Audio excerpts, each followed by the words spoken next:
Alright guys, in this video I'm going to cover how to set up your Go Fast Bits electronic boost controller on Nissan Juke.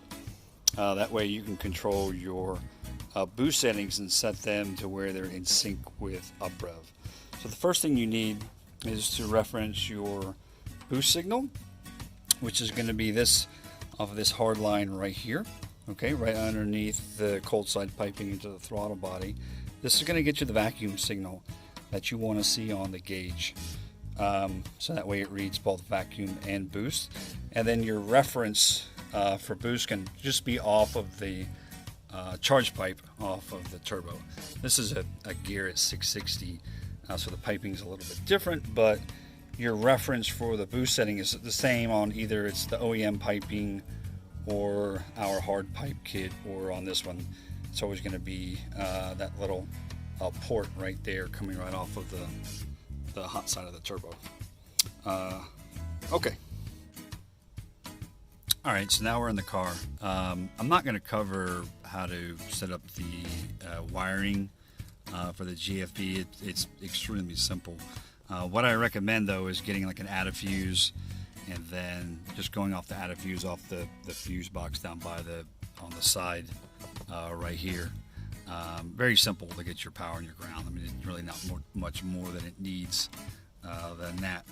But on the newer GFBs, you've got, I believe it's 7 map settings that you could put, that you can keep. I mean, really, uprev just holds 5.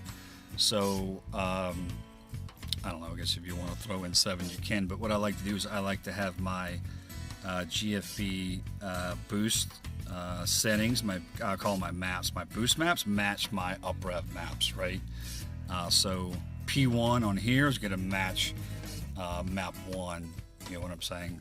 So if we, I'll cover all these in a second, but you can see using the down arrow, we switch between our maps, right? So if I'm on P1 here, then I'll hold down cancel, tap. Sorry, I'll hold down the set button and then tap cancel. And then you'll see the set light will flash. So hold down set, tap cancel twice, release, and then there's 2. So then I want that to correspond to map 2 here, right? So the way that we mostly set up our tuning on the Jukes when we use the GFBs is I'll do like 16, 17 PSI will be map 1, corresponding with uprev. Map 2 will be 19 to 20. Map 3 will be 21 to 23. Depending on the miles you have on your Juke, obviously. So that way it's no confusion. You always know if you're 3 here, then you're 3 in uprev. So that way you don't end up in a situation where you're on the wrong uprev map, corresponding to the amount of boost that you're commanding from the boost solenoid. So basically, this solenoid in the GFB is replacing the factory solenoid. Just you can remove it all together. And then when we tune, when we flash it with uprev, we turn the code off for the factory boost solenoid. That way you don't get a check engine light.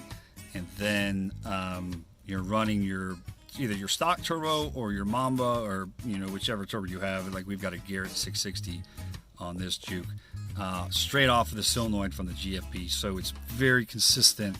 It's very repeatable, and it's much safer. When you're running high amounts of boost, that way it's always commanding what you're getting, what you're asking the solenoid to run.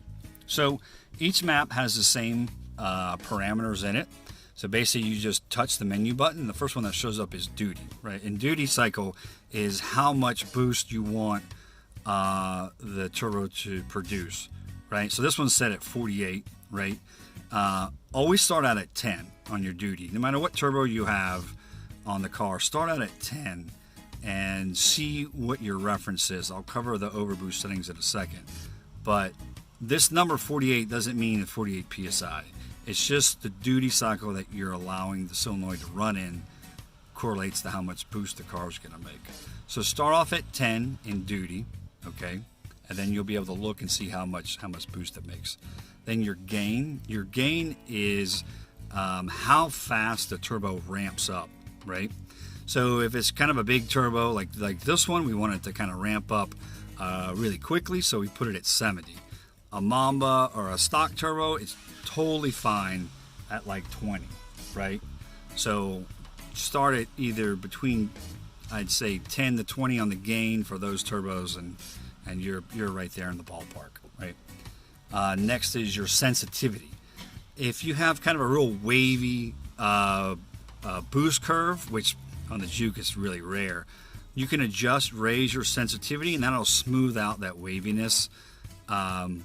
You know, once you're reading the data like an uprev, you'll kind of see the boost kind of go up and down, up and down, up and down. You can fix that by raising the sensitivity, but for all intents and purposes, there's no reason why you should go above 30. Like with our turbos, that's a great starting point. You kind of leave it there.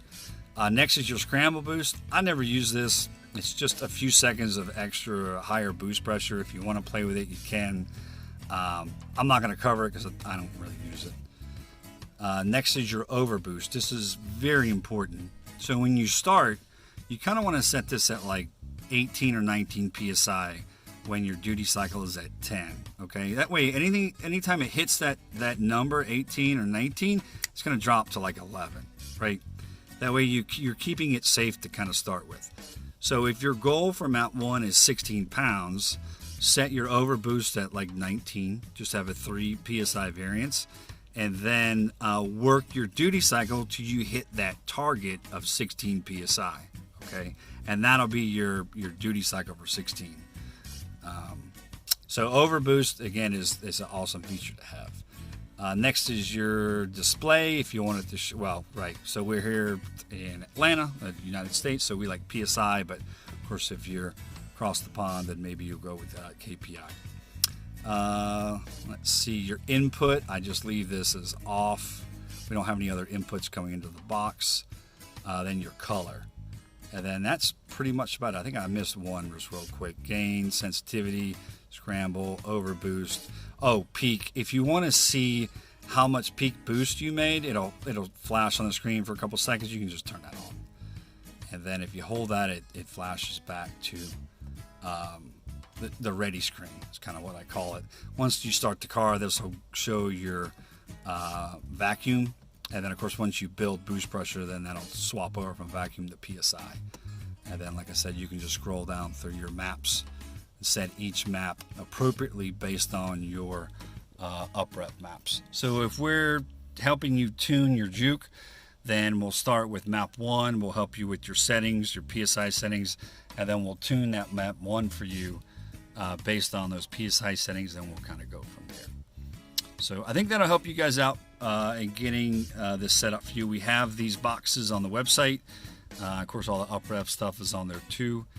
Any help you need, just reach out to us, and we'd be glad to lend you a hand. All right. Thanks so much.